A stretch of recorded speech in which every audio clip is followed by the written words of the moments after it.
حي على الفلاح.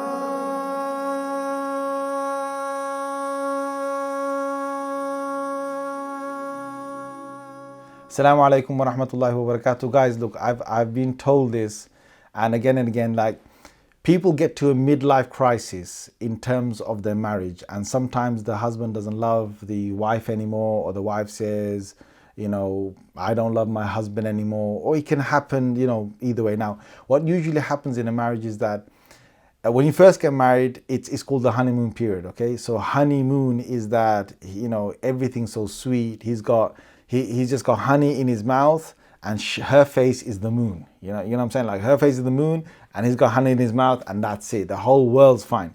Now, when they have kids, you have one kid, you're running around after that one kid. After that, you have two kids, and it's like in and out. It's a nappy.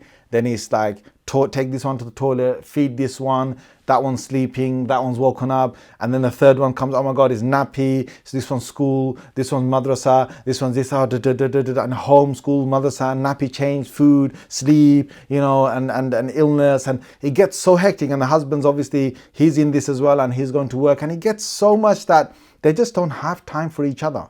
They see their children, they love their children, which is all fine, but they don't have eyes for each other. They're not spending time together.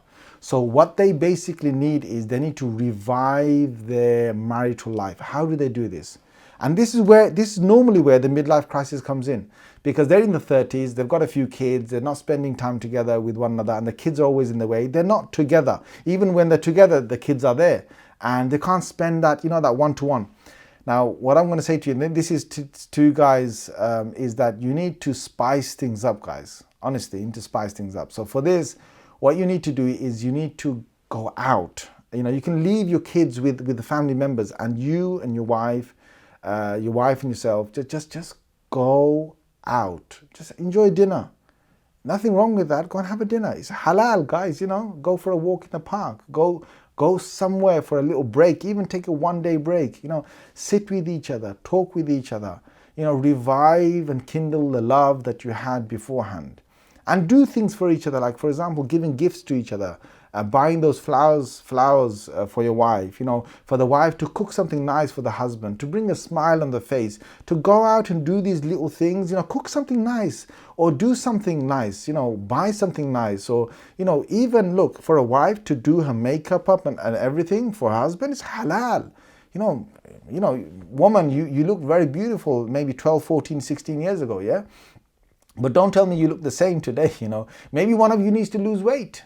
Seriously, right? One of you might need to lose some weight, yeah? And, go to the gym. Seriously, go to the gym and lose something. Make yourself look young again. There's nothing wrong with the wife putting some nice cream on or whatever else it is to make herself young and beautiful, or something else. For a husband, there's nothing wrong. Put some perfume on. I mean, probably your breath stinks so bad, right, that she probably wants to drop dead when you come to bed. And that's why she probably doesn't want to come near you, right? So seriously, guy, do something for your breath. And for the woman as well, do something for your breath. What do? Well, use the miswak. Seriously, one of the things that people forget about the miswak is if you use it on your tongue, right? Apart from teeth, you've got to do it for your teeth, but if you use it on the tongue and you take the saliva off your tongue, it helps with bad breath, because they say bad breath is from the saliva that stays for a long time on the tongue and on your gums as well. And the sunnah is the Prophet ﷺ used to remove that. Okay, you're going together. Put some perfume on, my friend. All right, and if it needs the man to actually, to give his wife a nice massage or whatever, it's all halal, guys. You need to revive the whole thing. Send cards to one another. Write something of love and give it to the other person. Nice, and this will revive it. Look, don't come to me as an imam and say, he don't love me, she don't love me, I'm a bit bored of this marriage. Why? And you're looking somewhere else. You're looking somewhere else to find excitement. You want to find some new person that gives you new life. I mean, listen, my friend.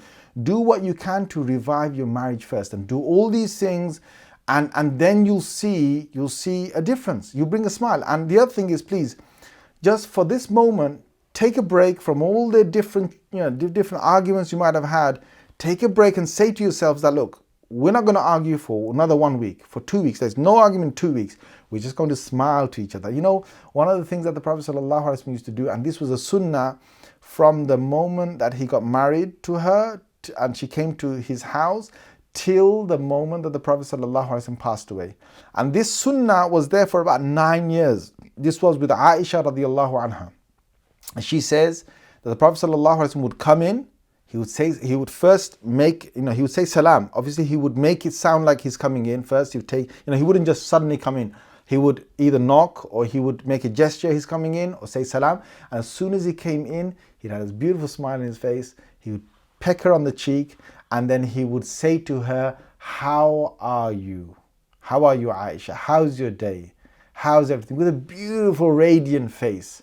And that stayed until he passed away, sallallahu alayhi wasallam. It only disappeared for a few days, about 20 something days, when she was accused of something. I mean, Allah acquitted her. She never did anything wrong. But the Prophet ﷺ was concerned about her. And that's the only time when his radiant face and his smile disappeared for a little while, when he used to come to Aisha radiallahu anha. And she says she suddenly noticed that why is the Prophet ﷺ not like his usual when he comes to me? And later on, after Allah acquitted her through the Quran for a blasphemy that people brought against her, the Prophet ﷺ was his usual self. Subhanallah al-Azim.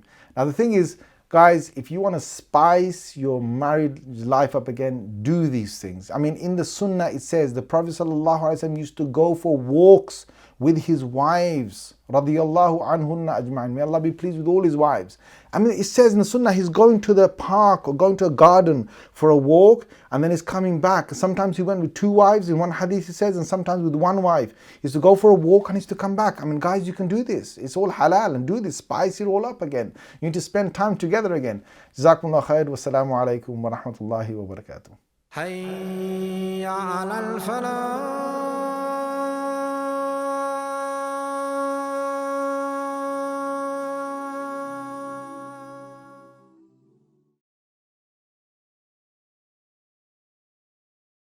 The Safar curriculum covers all the Islamic educational needs of young Muslims today in a fun, simple and engaging way. Tried and tested for over 15 years at one of the UK's leading maktabs. The curriculum has been adopted by hundreds of institutions around the world and makes your child's journey in seeking knowledge easy, meaningful and dynamic. This innovative and comprehensive curriculum covers Quran and Tajweed, Islamic studies, du'as and surahs, as well as Arabic in an integrated and structured way. Visit safarpublications.org to find out more.